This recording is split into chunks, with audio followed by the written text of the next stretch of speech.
Ну а буквально вчера Егор Борисов выступил с посланием к республиканскому парламенту, во время которого обозначил основные направления развития Якутии. Среди них рост заработной платы бюджетников на 70% до 2018 года и увеличение годовых объемов сдачи жилья до 1 миллиона квадратных метров. Александра Хлопкова продолжит.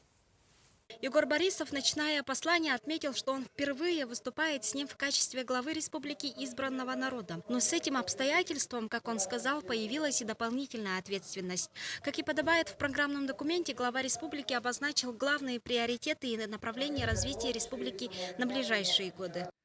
На фоне западных санкций, изменения курса доллара и зыбкой конъюнктуры мирового рынка правительству предстоит в ручном режиме заниматься всеми предприятиями, вести мониторинг, точно выстраивать предварительные прогнозы, чтобы не упустить ситуации из-под контроля. Особое внимание глава республики уделил предстоящему году предпринимательства. В своем послании Егор Борисов отметил, что менее 40% активного населения будут заняты в сфере предпринимательства. По поводу то, что будет в 2015 году, то, что относится к строительству, сейчас сокращает разрешение на строительство, срок получения.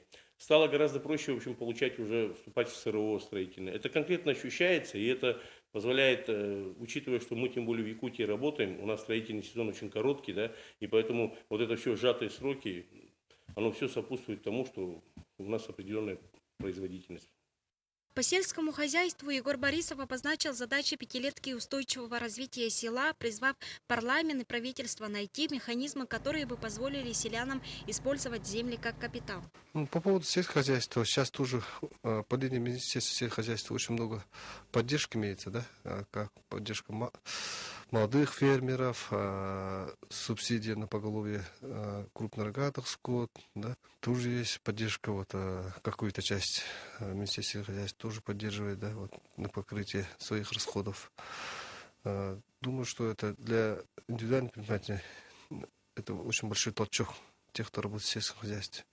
И думаю, что поголовье скот, лошадей, в скором времени, если такая поддержка будет, то будет развиваться. По строительству жилья глава республики поставил задачу к 2017 году снести и переселить жителей 1400 аварийных домов, активно строить индивидуальное жилье, продолжит пилотный проект, предусмотрев для этого в 2015 году не менее 200 миллионов рублей. Очень нравится программа, которая предусматривает переселение из ветхого аварийного жилья. К сожалению, у нас бывают такие случаи, что вновь построенные дома, к сожалению, качество этих новостроек не очень хорошее. Но что импонирует в последнее время? Что строится в каменном варианте это жилье. Это уже долговременные, хорошие капитальные квартиры, которые очень необходимы жителям нашей республики.